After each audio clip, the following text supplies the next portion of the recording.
I've often been asked, how did you do this? How'd you do that? Where did you learn this? Where did you learn that? Wow. I could say that my YouTuber style is based on my 4 most influential YouTubers. Casey Neistat, Peter McKinnon, Peter Lindgren, and Nicholas Crystal. But it's not. Huh? Do I copy their ideas or style?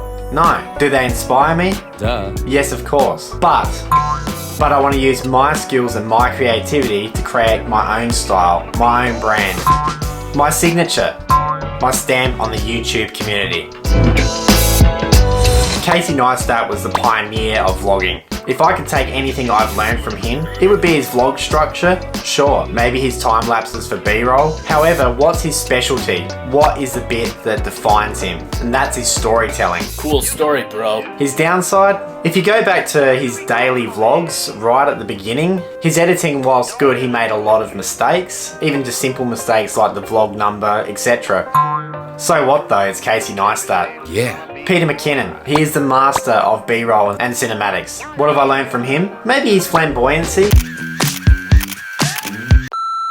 Maybe his flamboyancy in front of the camera. His specialty is his B-roll and how he can turn the most simple of stories into something extremely cinematic. His 2-Minute Tuesdays, where he provides the viewer with some insight into the way that he does editing on certain products, is pretty good too. His downside, and by the way, it's an opinion, he doesn't relate to entry-level vloggers very well. All of his gear is top of the line.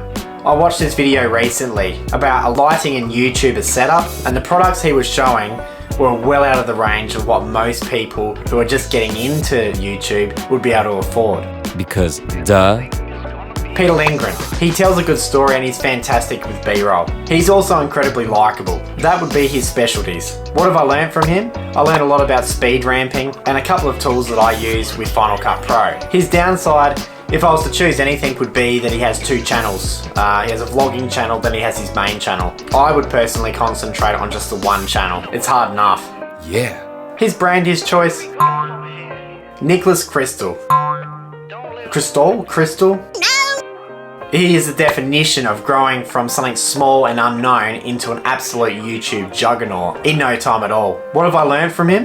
That getting yourself out there to a wide audience is possible. His biggest skill without a doubt is his drone flying ability. However, this guy has plenty of skill through his mind-blowing cinematics and storytelling. I'm hard pressed to find a flaw in this guy. Oh wait, he stopped making videos.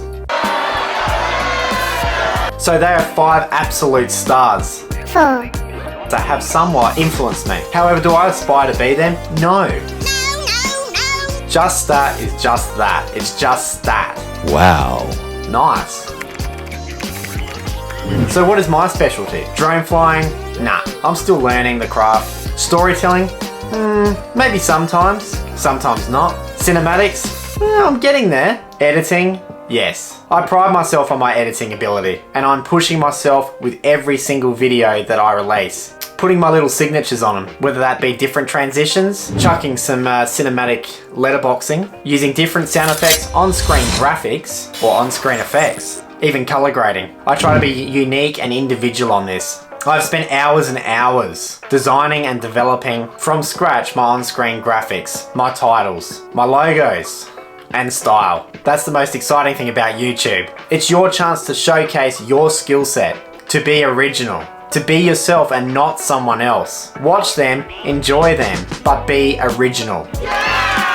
Anyone can watch a bunch of YouTubers and copy them. You don't learn from that at all. That's not the point of YouTube, and it kind of looks desperate.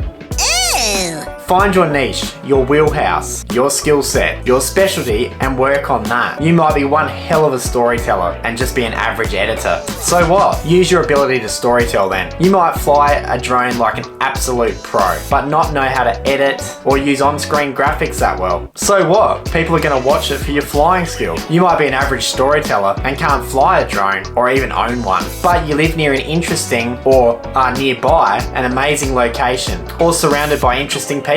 Then you are spoiled for choice for B-roll opportunities. People will watch you regardless if you champion in one area or several. Someone has clicked on your video for a reason. Find your own style and specialty and use it. Be original.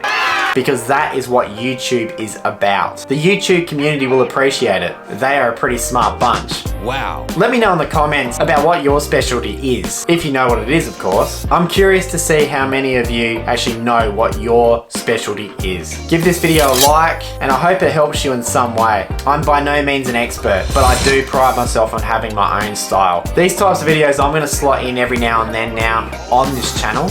Every now and then.